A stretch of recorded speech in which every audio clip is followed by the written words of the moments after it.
กราบทักทายสบายดีอีกเทื่อนึงเด้อทุกคนตัวกระดอกเฮ้ลงมาแล้วจะมาให้อาหารกระรอกนะครับคุณวอรู้ไหมว่าอันนี้คือสัตว์ที่ถ้าเกิดมีใครจับหรือว่าฆ่าได้จะติดคุก4 ปีนะคุณติดคุก4 ปีไม่พอโดนปรับเงินแสนอีกต่างหากเลยนะ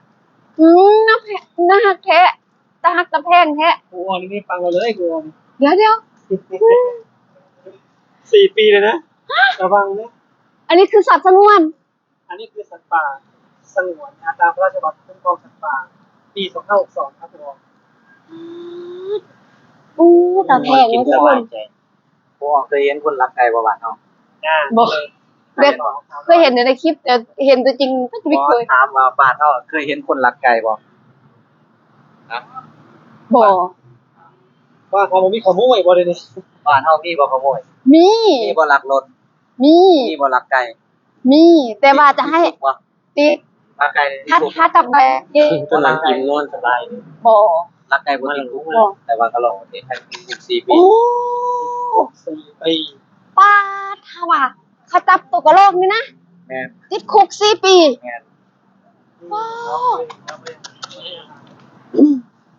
นี่นะครับคืออันนี้เป็นบอกเลยว่าซิกเนเจอร์ของทุกคนเห็นก็ต้องอึ้งเนี่ยเป็นคนประเทศไหนผมเป็นคนลาวนะมาถ่ายก็ลองเหมือนกันที่เป็นคนประเทศอะไรชาวดอยอ๋อชาวดอยทางพม่าใช่ไหมมาอยู่ทางพม่าของคนไทยครับผมเป็นคนลาวแบบเห็นแล้วก็อึ้งแล้วที่ดอยไม่มีน่าหักแท้รู้ไหมบอกกินไหมแต่มาเห็นคนนั้นไม่ดีโอ้ตะลึงวิญญาณเฮาวิญญาณคนเนาะ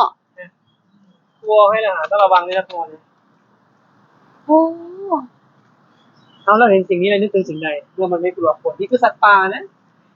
คิดหอดบ้านเฮาคือบ้านเฮานี่เบิ่งโศก5ที่จะเห็นแบบนี้น่ะยากเอาเป็นคือบ่เห็นคือหาเห็นเนี่ยมันบ่เหลือให้เฮาเห็นโอ้ยนกบ่ย่านคนลาวให้เราด้วยนะแรงงานลาวที่เพื่อนบ้านนั่นน่ะเว้นหน่อยไม่อยากกินอะไรที่แบบให้มันเว้นหน่อยนู่นคือวิงวอนให้เว้นแบบว่าไม่อยากให้กินแบบว่าอุ้ยน่าฮักอ่ะอุ้ยลูกเอ้ยมาปิดถ่ายรูปให้เด้เดี๋ยวให้ทีละมิดตัว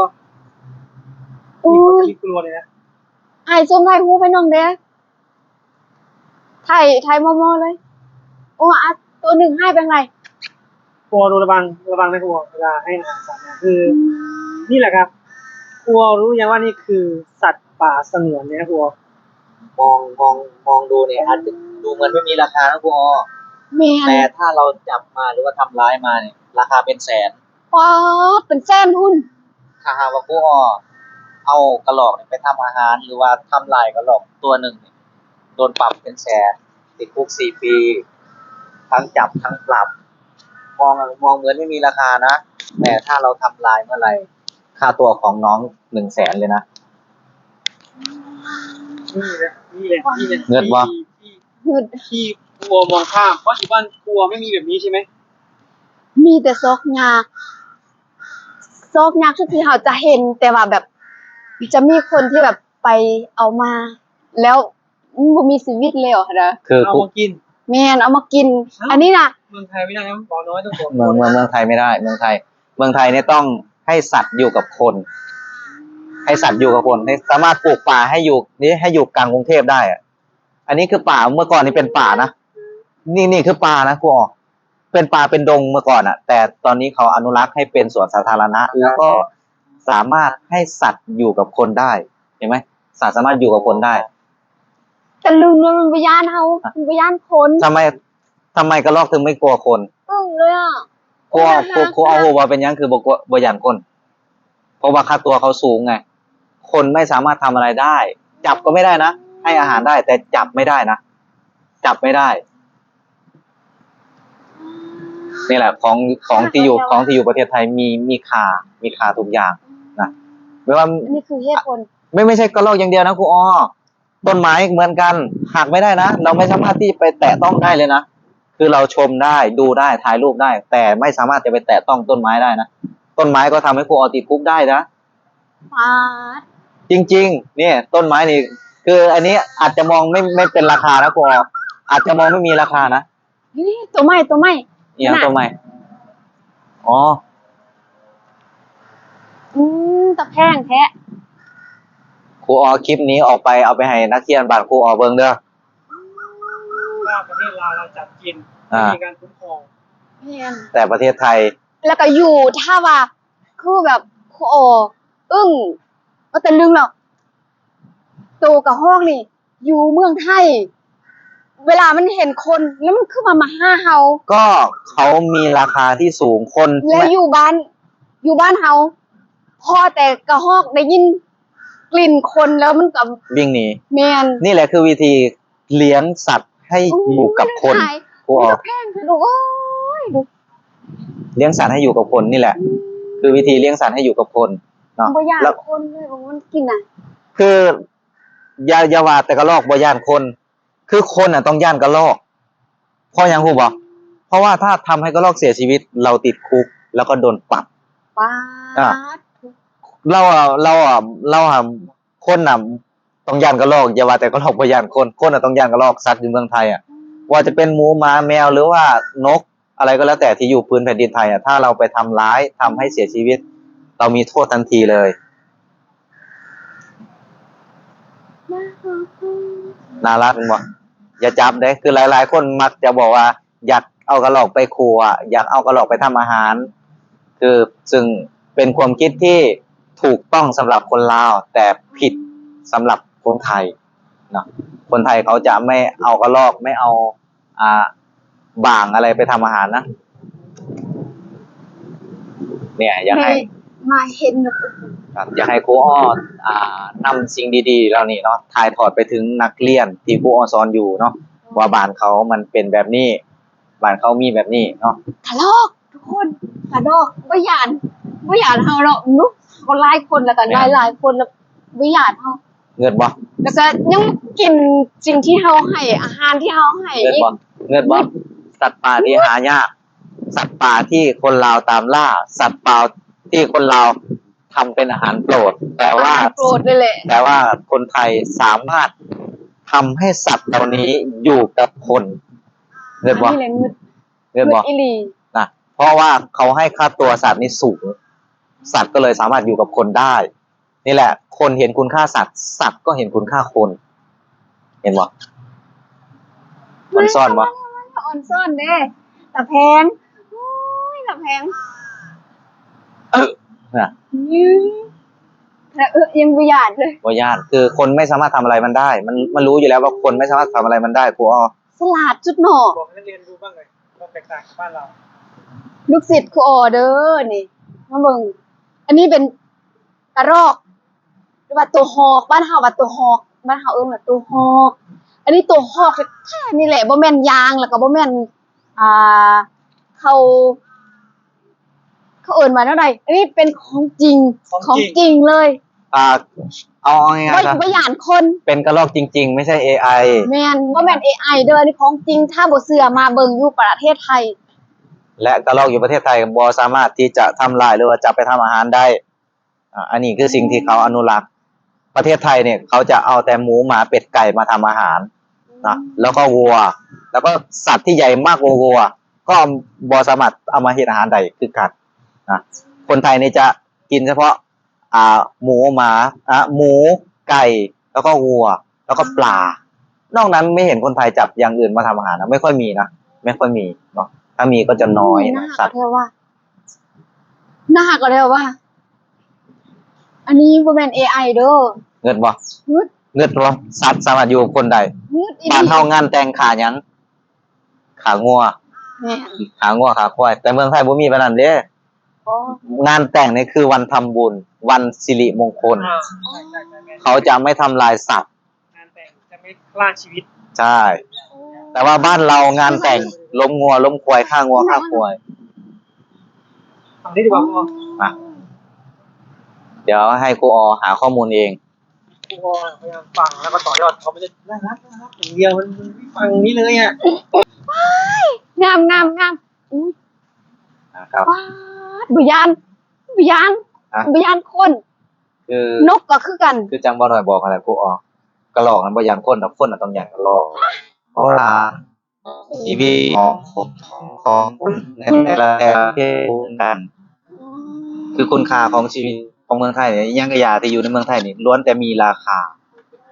กระรอกนะราคาเป็นแสนนะคิดเอาอ่ะแต่ว่าค่าตัวน้องก็ไม่ได้เป็นแสนนะแต่ถ้าหากว่าครูออทำให้เสียชีวิตเมื่อไหร่เนี่ยค่าตัวเขาจะขึ้นเป็นแสนเลยนะ ว้าดปานนั่นพุ่น ใช่ โอ้นี่อิ่มแล้ว บ้านเฮานะครับลักหมูลักเป็ดลักไก่ก็บ่ได้เสียเงินเสียค่ำแต่ว่าเมืองไทยนี่กระรอกตัวน้อยๆนี่ติดคุก โอ้ อะ โห ติดคุกยังไม่พอเสียเงินเป็นแสนนะ ป้าดถูกปานนั่นพุ่นบ่ แม่นเอาใกล้ ใส่ ๆครู มือ ออ ก็ใส่มือใส่มือตัวเองแล้วก็ให้ เนี่ยเวทีให้เขา อิ่มเนอะ วิธีให้อาหารกระรอกให้ประมาณนี้ ตัวมันแข็งก่อน ตัวนี้จะไม่กินถั่ว ตัวนี้จะไม่กินถั่วตัวนี้จะกินพวกผลไม้ที่มีน้ำอย่างเช่นมะเกี้ยง อ๋อก ล้วยอย่างนี้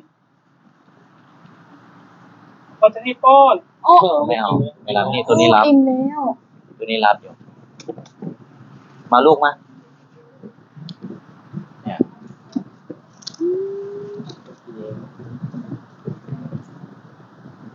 ไม่กิน บ่กิน ใช่ กินแล้วกินแล้ บาว งตัวก็ไม่กิน จะกินแบบแค่น่ะหั่นน่ะ อ๋อ อ๋อ ตัวอย่างเข้าไปใกล้ พวกอ๋ออยู่บ้านพวกอ๋อในเอิญยัง แลน แลนกินได้ไหม กินไหม อาหารแซ่บเขา ของแซ่บนี่คืออาหารโปรดของคนลาวนะครับทุกคนนี่คืออาหารหมักอาหารแซ่บของคนลาวก็คือบ้านเฮาเอิ้ แต่ น บ่ ว่า ให แล ญ่ น แบบนี้ บ้านเฮาเอิ้นว่าแลนแต่ว่าเมืองไทยนี่คือตัวเงินตัวทอง อันนี้จำม่ำเลย แม่น ป้าด เขาบ่กินกันได้อยู่ปีเขาบ่กินได้ เป็นอย่างเขาคือบ่กิน เป็นสัตว์สงวน อ๋อ อันนี้ก็มีโทษเหมือนกัน อันนี้ก็มีโทษอีก ทำร้ายฆ่าหรือว่าแบบเป็นมีโทษเหมือนกัน บ่ย่านคนเลยเนาะ บ่คนต้องยานมัน คือใส่เงินเราให้เขาแบบใกล้ชิดแบบมิตรกันนะ โอเค เดี๋ยวจะไปนะ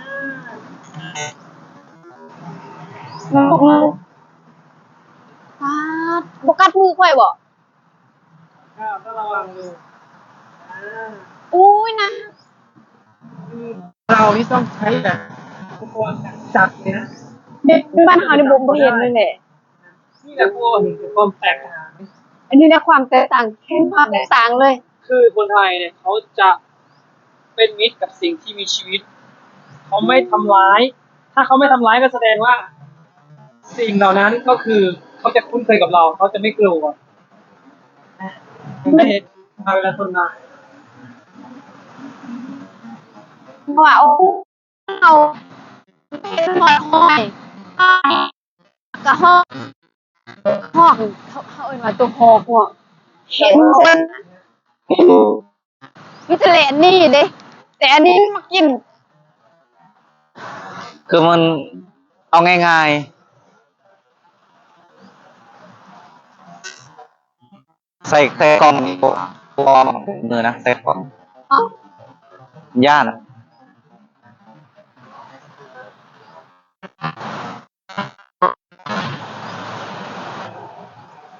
โอ้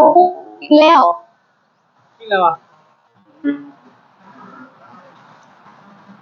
บ่ย่านคน ก็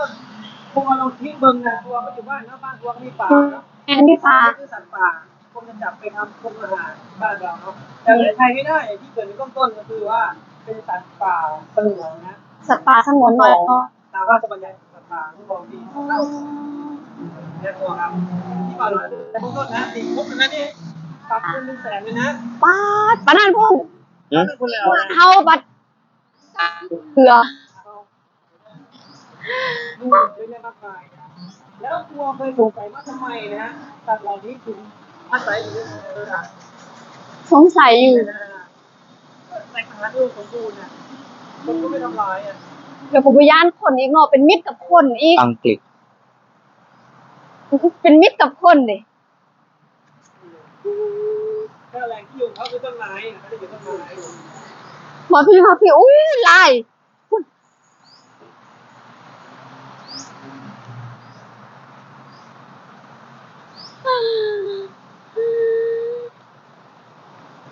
งอ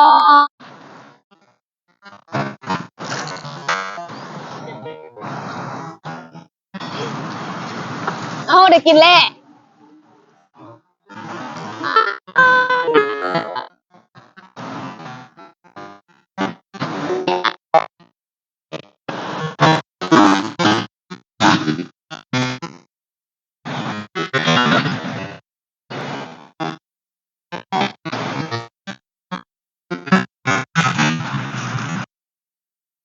ผู้กับคนนะฮะครัวครับ นิสัยแล้วอยากฝากให้ทุกคนคลิปนี้ก็เป็นประโยชน์ได้เพราะว่าหลายๆคนที่บ่เคยมาเมืองไทยเนาะประเทศไทยบางคนก็อาจจะบ่ฮู้เด้อยู่บ้านเฮาคือแบบเฮาเห็นแล้วแบบเฮาจับเอาไว้เป็นอาหารแต่ว่าอยู่ประเทศไทยนี่เป็นสัตว์ที่เพิ่น บอก อ๋อ ติดคุกมีโทษเลยนะครัวนะแล้วก็ฝากคลิปวิดีโอนี้ไว้กันแล้วกันนะนี่คือประเทศไทยนี่คือไทยแลนด์นะถ้าที่ชื่นชอบในการนำเสนอของครัวกับฝาโบ้นะหรือทีมงานของเราก็ฝากกดไลค์เป็นกำลังใจเนี่ยกดกระดิ่งแจ้งเตือนเนี่ยถึงที่จะการช่วยสนับสนุนพวกเราด้วยการไม่กดข้ามโฆษณาให้บัวสบายดีสวัสดีครับ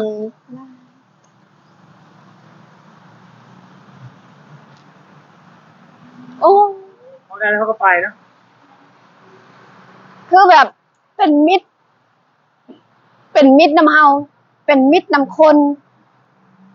หลายคนเต็ม แต่ว่าตัวกระหอกตัวกระรอกเนาะภาษาไทยเอิ้นว่ากระรอกเนาะภาษาลาวเอิ้นว่าตัวหอกบ่ย่านแต่ว่าอยากให้น้องๆเนาะลูกๆหลานๆถ้าว่ามาเที่ยวเมืองไทยอย่าไปจับเนาะเพราะว่าเพิ่นสงวนไว้เป็นสัตว์สงวนเนาะถ้าว่าจับเพิ่นจะจับจะปรับจะติดคุกเสียเงินเนาะเขาสามารถให้อาหารได้แต่ว่าเขาบ่สามารถที่จะจับมาเป็นอาหารได้สำหรับคลิปนี้เนาะโอ้ขอบคุณขอบใจเนาะขอบคุณขอบใจประเทศไทยขอบคุณขอบใจเมืองไทยประเทศไทยที่มีสถานที่งามๆดีๆแบบนี้ให้ทุกโอแล้วก็ทุกคนเนาะได้มาเที่ยวชมขอบใจหมูกล้องเนาะฝากไปกดติดตามช่องของครูโอแล้วก็ช่องของเบาตามภาษาเบาลาวเนาะฝากแล้วเนาะทุกคนแล้วก็ช่องของพี่โบบาโบเสียงแคนบาโบโซล่าเสียงแคนลาวบาน้อยปากเซเนาะนี่ เลยพี่ชายผมพี่เลยบอกคลิปตัวเองก่อน สบายดี สบายดีมาพบกันที่หน้ามา